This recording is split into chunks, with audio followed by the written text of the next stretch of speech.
This is the Ocala apartment complex where several people were shot last month. Police tell us they're so fed up with the crime here, they met with management to try and come up with a solution. Last month, a fight inside Ocala's Parkside Garden Apartments led to 4 people being shot. One of them died.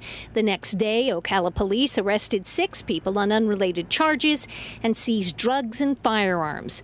Over the past year, police dispatchers have gotten over 40 calls for shots fired in the complex. The best thing that could happen to this place is get everybody out and drop a bomb on it and just level it and get rid of it and start all over again. That is what the mayor of Ocala said he told the newest owners of the complex when they bought it. But since leveling the apartments is not likely, this week the city met with Community Housing Partners, the company that manages the property, to demand some improvements. This is not a temporary fix. This is permanent.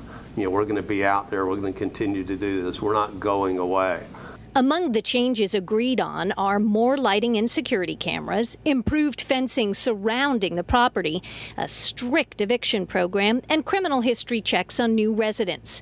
The mayor says the apartment management claims to have imminent plans to evict close to 20 residents. He says they're also working on responding to multiple code enforcement violations.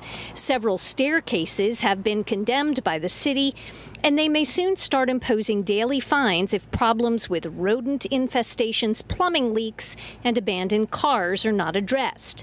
There's no hard deadline for the improvements, but the code violations are set for a hearing February 28th. In Ocala, Amanda Ober, WESH 2 News.